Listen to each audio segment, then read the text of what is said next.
Donc, bon matin. C'est vraiment un privilège pour moi de pouvoir vous apporter la parole de Dieu. C'est bon. Donc, j'espère que vous avez passé une bonne semaine. Vraiment, je veux aussi en profiter pour saluer tous ceux qui m'écoutent en ligne. Je leur dis bonjour en espérant que eux aussi peuvent recevoir de la part du Seigneur. Ma prière est vraiment que ces messages puissent être édifiants pour celui qui l'entend. Et donc, ce matin, on continue la suite de la semaine dernière qui concerne qu'est-ce que l'Église. Je vais récapituler un petit peu rapidement ce qu'on avait vu la dernière fois, comme quoi on se posait la question ensemble sur qu'est-ce que l'Église. Et pour répondre à la question, nous regardons rapidement à qu'est-ce que l'Église n'est pas. Et donc, qu'est-ce que l'Église n'est pas? Donc, ce n'est pas un bâtiment. L'Église n'est pas un bâtiment, même si on a besoin d'un endroit pour ensemble se rassembler afin de pouvoir se rapprocher de Dieu, surtout comme je disais la semaine passée, souvent les conditions et les climats fait en sorte que on a besoin d'un endroit au chaud pour pouvoir se réunir. Même si on n'en a pas, ben on va le faire pareil. C'est juste qu'il va faire froid. Puis ça va être... Donc, si on a le luxe d'avoir un lieu, gloire à Dieu. Mais c'est pas l'Église. Le bâtiment n'est pas l'Église. Ensuite, l'Église n'est pas non plus un événement. Nous pouvons utiliser les événements afin que Jésus soit glorifié, mais l'événement n'est pas l'Église. Ensuite, les clubs sociaux, la religion, ce n'est pas non plus l'Église. Les chaînes YouTube, les réseaux sociaux, bien que ça peut être utile pour le royaume de Dieu, l'Église n'est pas une chaîne YouTube, un réseau social. Mais l'Église, j'avais une définition simple un peu pour qu'on comprenne bien qu'est-ce que l'Église. L'Église, c'est un assemblage ou un ensemble de personnes en Christ qui sont pour la même cause qui est Jésus-Christ. Ou c'est ça, un gouvernement, un ensemble, un assemblage de personnes qui sont en Jésus-Christ. L'Église, pour définition simple, c'est un ensemble de personnes qui sont tournées vers Jésus, à chercher, à savoir ce que Jésus veut pour leur vie. C'est ça l'Église. L'Église, c'est un ensemble de personnes en Jésus. Donc, la déclaration d'aujourd'hui, c'est Jésus est la fondation. La semaine passée, on avait vu que Jésus était le fondateur. Et aujourd'hui, nous sommes dans cette déclaration qui est Jésus est la fondation. Jésus est la fondation. C'est Jésus qui a créé l'Église et c'est Jésus qui est le fondement. Si Jésus est enlevé de ce fondement, nous ne sommes pas l'Église. Nous ne sommes qu'un bâtiment, un événement, nous ne sommes qu'un club social, qu'une chaîne YouTube. Mais si Jésus est enlevé de l'équation, ce n'est que toutes ces choses. Mais Jésus est la fondation. L'Église, elle est ancrée sur Jésus. Nous avons besoin de Jésus. Si Jésus n'est pas là, nous sommes que toutes ces choses qui ont une utilité, mais qui ne servent pas Dieu. Donc, Jésus est la fondation. Amen? Amen. Dans 1 Corinthiens 3:11, on voit « Car personne ne peut poser un autre fondement que celui qui a été posé, à savoir Jésus-Christ. » Il n'y a pas d'autre fondement que l'apôtre Paul dit. Le seul fondement possible, c'est Jésus. Nous devons être ancrés en cette fondation qui est le Seigneur Jésus.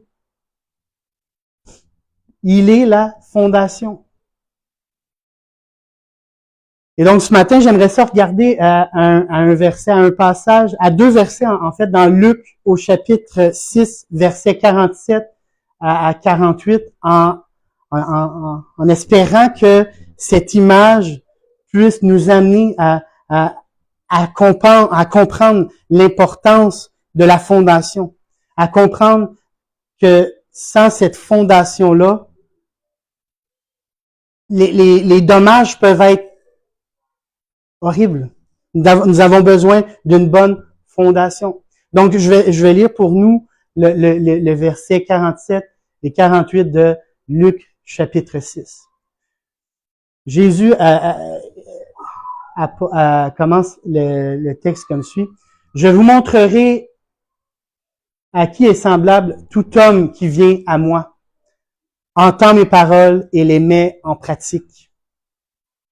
Il est semblable à un homme qui, bâtissant une maison, a creusé profondément et a posé le fondement sur le roc. Une inondation est venue et le torrent s'est jeté contre cette maison sans pouvoir l'ébranler, parce qu'elle était bien bâtie.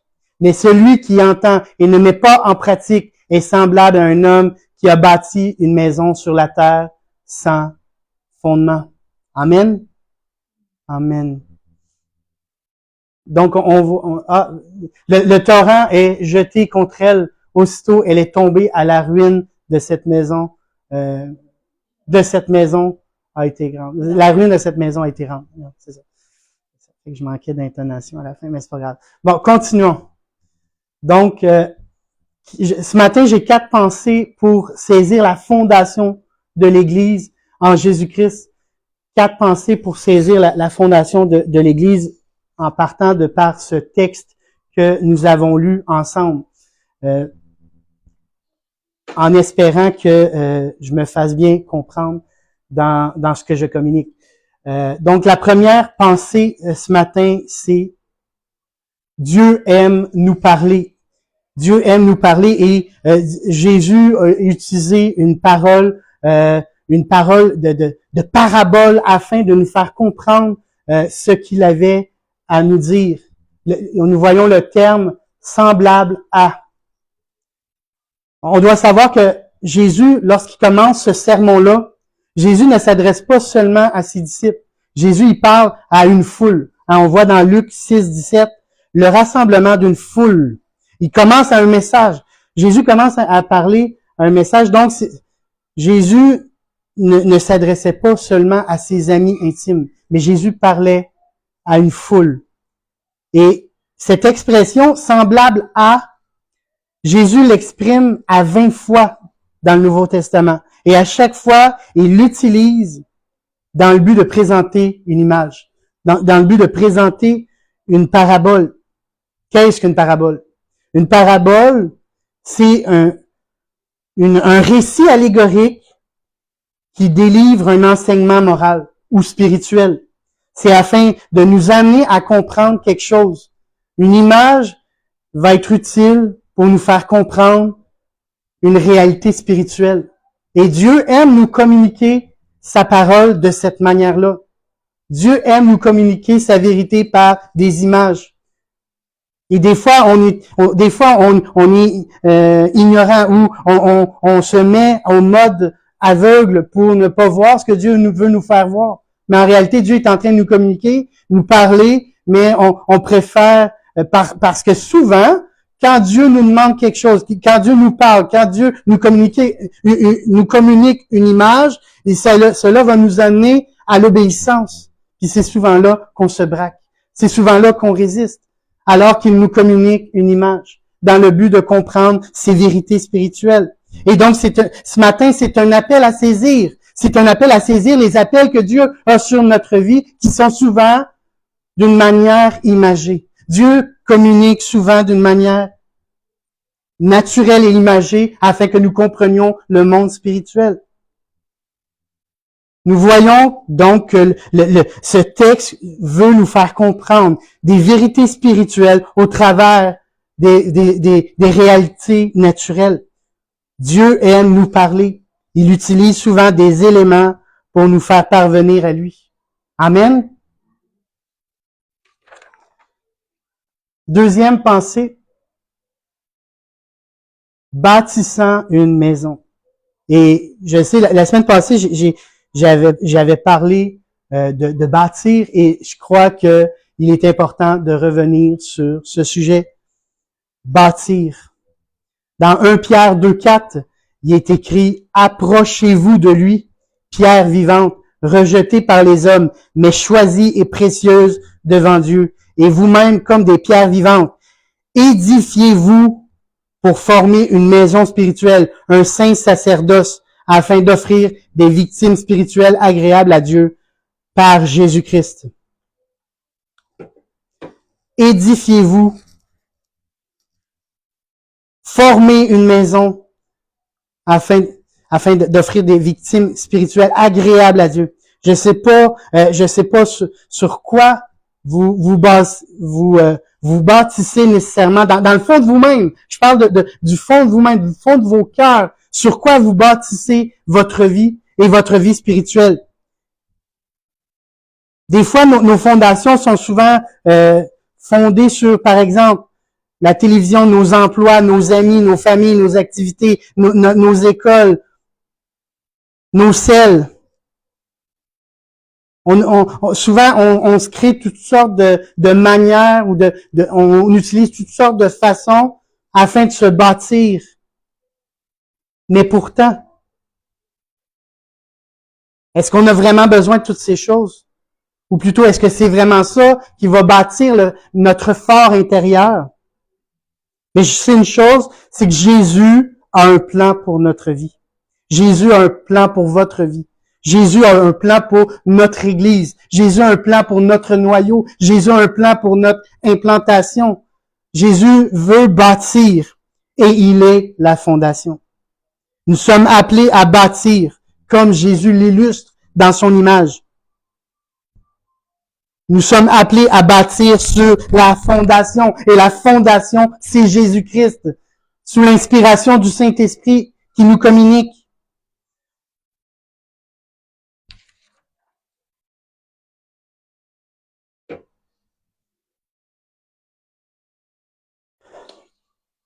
Troisième pensée.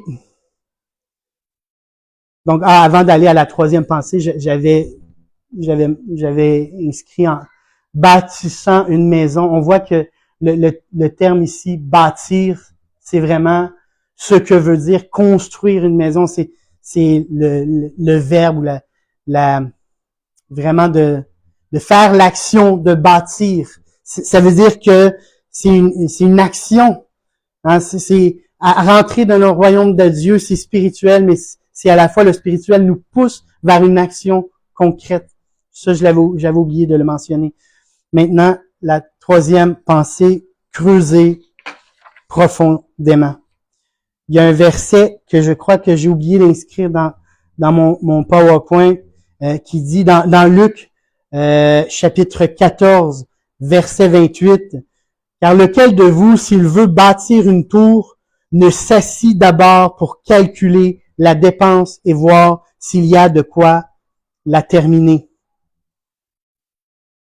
C'est pas vraiment, la question que je vais vous poser, c'est pas vraiment quelque chose que vous êtes-vous déjà arrivé d'avoir un projet ou un moment de votre vie où vous achetez un projet IKEA, vous achetez vous allez au Rona puis là vous achetez des boîtes puis vous prenez ça puis là vous déballez ça puis mais avant de l'acheter souvent ou avant de le mettre en branle, mettre start, on commence, ben avant vous allez toujours réfléchir à bon, c'est quoi je vais avoir besoin, quel outil m'en avoir besoin, combien ça va coûter le projet, combien de temps ça va me prendre. Et ça va m'amener où ça? À quoi ça va me servir? Où c'est que je vais le mettre? Mon exemple, je décide de construire un meuble ou c'est comme ça, ce meuble-là, c'était un meuble IKEA. Tu sais, que je vais faire avec? Je vais-tu vraiment en avoir besoin? Puis, je vais-tu avoir besoin d'aide pour le mettre sur pied? Et c'est le même principe dans le royaume de Dieu, dans le corps de Christ. On est appelé à faire de la même manière, de calculer nos actions, de réfléchir à ce que Dieu nous demande. Et sous l'inspiration de Dieu, nous allons parvenir à réaliser ce que Dieu nous appelle à faire en creusant profondément, en réfléchissant et en laissant Dieu nous parler, nous communiquer. Mais surtout de remettre nos calculs à Dieu. Remettre tout ce que nous projetons, tous nos projets, nous les remettons à Dieu. Toutes ces choses dépendent seulement de la fondation. Nous devons tout remettre à notre fondation. Est-ce que tous nos projets que nous calculons, nous voulons utiliser, puis combien de temps, puis toutes ces patentes-là, est-ce que ça correspond à la fondation? Si ça correspond pas à la fondation, c'est que peut-être que il y a une erreur dans le calcul. Clairement, il y a une erreur dans ce que nous, on projette et non pas dans ce que lui a décidé. Mais nous devons lui remettre tout ce qu'on a pour notre vie. Amen. Il y avait quelque chose que je voulais lire concernant justement la maison de Dieu, la maison spirituelle. C'est un livre que je lisais de Mahesh Chavda qui disait « Le rôle joué par chaque être humain n'a rien à voir avec ce que beaucoup appellent l'individualisme ou l'opinion personnelle. Il provient du fait que nous reflétons certaines facettes de sa gloire, la gloire de Christ. Christ est formé en nous et nous reflétons sa gloire. Ensemble, nous formons de majestueuses pierres précieuses, chacune ayant plusieurs facettes, et nous projetons l'éclat du Christ. Lorsque nous évoluons, devant les yeux du monde. Il ne s'agit pas, non, de créer nos propres façons de nous exprimer, mais bien de refléter la gloire de Dieu. Amen. Nous sommes appelés à refléter la gloire dans Dieu, dans ce que nous décidons de bâtir sous l'inspiration de Dieu, tout en remettant ses calculs à Dieu, en venant il vient confirmer les calculs, il vient confirmer tout ce qui est organisé et préparé. Si tout ça n'est pas confirmé par Dieu, on est dans l'erreur. Nous devons rechercher à faire en sorte que la parole de Dieu vienne confirmer ce que nous mettons en place. Amen. Et dernière pensée, nous voyons poser le fondement sur le roc. Poser le fondement sur le roc. Donc, quatrième pensée pour ce texte, poser le fondement sur le roc. On voit ici une action à poser. Nous sommes appelés à faire une action de mettre notre foi en notre fondation. Poser le fondement sur le roc. C'est de notre responsabilité, c'est de notre décision. Il y a personne qui va décider à notre place de mettre notre foi en notre fondation. Le mot poser, ça a une grosse importance dans le texte, de prendre position. Nous devons connaître notre identité en Christ. Nous devons savoir qui nous sommes en Jésus. Nous sommes appelés à prendre position en Jésus-Christ, à la recherche de cette identité continuelle que Jésus nous donne en Jésus-Christ. N'oublions jamais ce qu'il nous a donné. Il nous a donné cette identité en Jésus-Christ. Le roc. Nous sommes les enfants de Dieu. Jésus, il est notre Seigneur et Sauveur. Il vient en nous. Il devient notre identité. Mais nous devons prendre cette décision. Nous devons prendre cette décision. Je voulais énumérer 12 choses que nous sommes appelés à faire afin de fonder, de mettre sur la fondation. La première, c'est honorer Dieu dans ses instructions et commandements. Dans Deutéronome 30, 15. Honorer la Bible. Psaume 138, 2. Honorer le nom de Jésus-Christ. Acte 4, 10, 12. Honorer le Saint-Esprit. Acte 2, 38, 39. Honorez-vous les uns les autres. Philippiens 2, 3, 4. Honorez votre corps. 1 Corinthiens 6, 19, 20. Le corps dans le sens, mon corps. C'est pas le... Honorez votre travail. 1 Thessaloniciens 4, 11 et 12.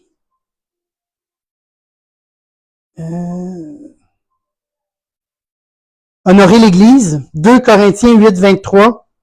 Honorez votre père et votre mère. Et Éphésiens 6, 2. Honorez les pères de l'Église.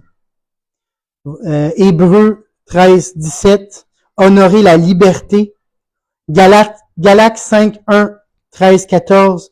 Et honorez vos ancêtres. Genèse 18, 17 à 19. Nous sommes appelés à honorer Dieu. Honorer tout ce qu'il nous demande. Honorer sa fondation, qui est Jésus-Christ. Et je crois que cette image, cet appel ce matin, ce message qu'il y avait sur mon cœur, c'était vraiment un rappel de notre identité. Dans 2 Corinthiens 5, 17, l'apôtre Paul dit ceci à l'église de Corinthe: si quelqu'un est en Christ, il est une nouvelle création. Les choses anciennes sont passées. Voici, toutes choses sont devenues nouvelles. C'est un appel ce matin. C'est un appel à la nouvelle vie. C'est un appel ce matin à mettre de côté toutes les choses anciennes de notre vie, notre passé, nos péchés, tout ce qui est dans notre cœur, toutes les blessures qu'on a pu avoir, toutes les choses qui traînent sur notre passé, nos mémoires. Dieu veut faire le ménage dans ces choses. Dieu veut restaurer chacun de nous pour nous amener à une vie nouvelle. C'est un appel pour chacun d'entre nous. C'est un appel à exprimer cette déclaration. Le Christ, le Fils de Dieu. C'est un appel à cette déclaration. Bâtir ensemble l'Église en fonction de son instruction, en fonction de sa gloire, la gloire du Seigneur, afin que l'utilité commune, afin que Dieu descende, afin que il y a une utilité commune, dans le sens que tous ensemble, nous soyons tous ensemble, afin de l'honorer et le glorifier. La victoire en Jésus-Christ. Nous devons aspirer à expérimenter la victoire en Jésus-Christ. Jésus nous a donné la victoire sur la croix et sur sa résurrection. Il est ressuscité, Jésus, et il a envoyé de son Saint-Esprit sur chacun de nous. Il nous parle, il nous communique. Dieu nous communique à chacun d'entre nous. Il veut nous parler ce matin. Il veut nous parler demain matin, à tous les jours de notre vie. Il veut communiquer avec nous. Soyons à l'écoute de ce qu'il communique. Nous sommes appelés à bâtir ensemble. Nous sommes appelés à creuser profondément, calculer, afin que nous soyons fondés sur le roc, fondés sur Jésus-Christ, la fondation. Et nous sommes appelés à poser les fondements, à prendre des décisions pour lui. Nous sommes appelés à prendre des décisions pour lui. Amen. Gloire à Dieu. Alléluia. J'aimerais ça juste terminer par cet appel. Alléluia. Peu importe où ce que tu es, peu importe à quel moment tu écoutes ces choses, je t'appelle à une décision. Et c'est pas moi qui t'appelle, c'est Dieu qui parle au travers de moi puis qui veut communiquer que tu es maintenant rendu à prendre une décision. Tu es appelé à prendre une décision pour Jésus. À prendre une décision pour Jésus. Et j'aimerais ça que tu répètes avec moi cette prière, là où tu es, soit dans ton cœur. Seigneur Jésus, je te demande pardon pour mes péchés et je reconnais avoir besoin de toi. Je reconnais avoir besoin d'un sauveur, d'un Seigneur. Je reconnais que j'ai besoin de mettre ma vie entre tes mains. Que tu sois la fondation de ma vie. Je veux mettre ma confiance en toi, Seigneur. Seigneur Dieu, merci de prendre les rênes, de bâtir avec moi et d'être la fondation. Dans le nom de Jésus. Amen.